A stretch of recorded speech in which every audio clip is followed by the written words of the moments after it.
اعوذ باللہ من الشیطان الرجیم بسم اللہ الرحمن الرحیم۔ مدینہ کا بازار تھا۔ گرمی کی شدت اتنی زیادہ تھی کہ لوگ نڈھال ہو رہے تھے۔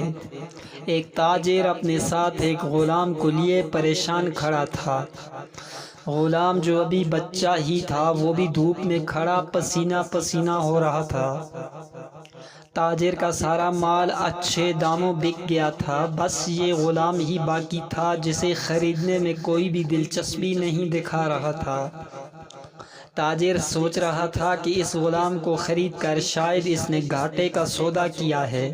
اس نے تو سوچا تھا کہ اچھا منافع ملے گا، لیکن یہاں تو اصل لاگت ملنا بھی دشوار ہو رہا تھا۔ اس نے سوچ لیا تھا کہ اب اگر یہ غلام پوری قیمت پر بھی بکا تو وہ اسے فوراً بیچ دے گا۔ مدینہ کی ایک لڑکی کی اس غلام پر نظر پڑی تو اس نے تاجر سے پوچھا کہ یہ غلام کتنے کا بیچو گے؟ تاجر نے کہا میں نے اتنے میں لیا ہے اور اتنے کا ہی دے دوں گا۔ اس لڑکی نے بچے پر ترس کھاتے ہوئے اسے خرید لیا۔ تاجر نے بھی خدا کا شکر ادا کیا اور واپسی کی راہ لی۔ مکہ سے ابو حذیفہ مدینہ آئے تو انہیں اس لڑکی کا قصہ معلوم ہوا۔ لڑکی کی رحمدلی سے متاثر ہو کر انہوں نے اس کے لیے نکاح کا پیغام بھیجا، جو قبول کر لیا گیا۔ یوں واپسی پر وہ لڑکی، جس کا نام ثبیتہ بنت یحار تھا، ان کی بیوی بن کر ان کے ہمراہ تھی، اور وہ غلام بھی مالکن کے ساتھ مکہ پہنچ گیا۔ ابو حذیفہ مکہ آ کر اپنے پرانے دوست عثمان ابن عفان سے ملے تو انہیں کچھ بدلا ہوا پایا اور ان کے رویے میں سرد مہری محسوس کی۔ انہوں نے اپنے دوست سے استفسار کیا کہ عثمان یہ سرد مہری کیوں؟ تو عثمان ابن عفان نے جواب دیا کہ میں نے اسلام قبول کر لیا ہے اور تم ابھی تک مسلمان نہیں ہوئے، تو اب ہماری دوستی کیسے چل سکتی ہے؟ ابو حذیفہ نے کہا تو پھر مجھے بھی محمد صلی اللہ علیہ وسلم کے پاس لے چلو اور اس اسلام میں داخل کر دو جسے تم قبول کر چکے ہو۔ چنانچہ حضرت عثمان رضی اللہ عنہ نے انہیں نبی کریم صلی اللہ علیہ وسلم کی خدمت میں پیش کیا اور وہ کلمہ پڑھ کر دائرہ اسلام میں داخل ہو گئے۔ گھر آ کر انہوں نے اپنی بیوی اور غلام کو اپنے مسلمان ہونے کا بتایا تو ان دونوں نے بھی کلمہ پڑھ لیا۔ حضرت ابو حذیفہ رضی اللہ عنہ نے اس غلام سے کہا کہ چونکہ تم بھی مسلمان ہو گئے ہو اس لیے میں اب تمہیں غلام نہیں رکھ سکتا، لہٰذا میری طرف سے اب تم آزاد ہو۔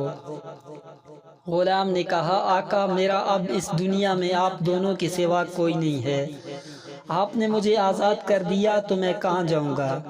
حضرت ابو حذیفہ رضی اللہ عنہ نے اس غلام کو اپنا بیٹا بنا لیا اور اپنے پاس ہی رکھ لیا۔ غلام نے قرآن پاک سیکھنا شروع کر دیا اور کچھ ہی دنوں میں بہت سا قرآن یاد کر لیا، اور وہ جب قرآن پڑھتے تو بہت خوبصورت لہجے میں پڑھتے۔ ہجرت کے وقت نبی کریم صلی اللہ علیہ وسلم سے پہلے جن صحابہ نے مدینہ کی طرف ہجرت کی، ان میں حضرت عمر رضی اللہ عنہ کے ساتھ حضرت ابو حذیفہ رضی اللہ عنہ اور ان کا یہ لپالک بیٹا بھی تھا۔ مدینہ پہنچ کر جب نماز کے لیے امام مقرر کرنے کا وقت آیا تو اس غلام کی خوبصورت تلاوت اور سب سے زیادہ قرآن حفظ ہونے کی وجہ سے انہیں امام چن لیا گیا، اور ان کی امامت میں حضرت عمر رضی اللہ عنہ جیسے جلیل القدر صحابی بھی نماز ادا کرتے تھے۔ مدینہ کے یہودیوں نے جب انہیں امامت کرواتے دیکھا تو حیران ہو گئے کہ یہ وہی غلام ہے جسے کوئی خریدنے کے لیے تیار نہ تھا۔ آج دیکھو کتنی عزت ملی کہ مسلمانوں کا امام بنا ہوا ہے۔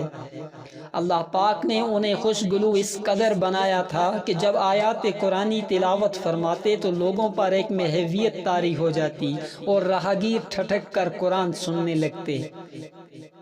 ایک دفعہ ام المؤمنین حضرت عائشہ رضی اللہ عنہا کو رسول اللہ صلی اللہ علیہ وسلم کے پاس حاضر ہونے میں دیر ہوئی۔ آپ صلی اللہ علیہ وسلم نے توقف کی وجہ پوچھی تو بولی کہ ایک قاری تلاوت کر رہا تھا، اس کے سننے میں دیر ہو گئی، اور خوش الحانی کی اس قدر تعریف کی کہ حضرت صلی اللہ علیہ وسلم خود چادر سنبھالے ہوئے باہر تشریف لے آئے۔ دیکھا تو وہ بیٹھے تلاوت کر رہے ہیں۔ آپ صلی اللہ علیہ وسلم نے خوش ہو کر فرمایا، اللہ پاک کا شکر ہے کہ اس نے تمہارے جیسے شخص کو میری امت میں بنایا۔ کیا آپ جانتے ہیں کہ یہ خوش قسمت صحابی کون تھے؟ ان کا نام حضرت سالم رضی اللہ عنہ تھا۔ انہوں نے جنگ موتا میں جام شہادت نوش کیا۔ اللہ کی کروڑ رحمتیں ہوں ان پر۔ وما علینا الا البلاغ۔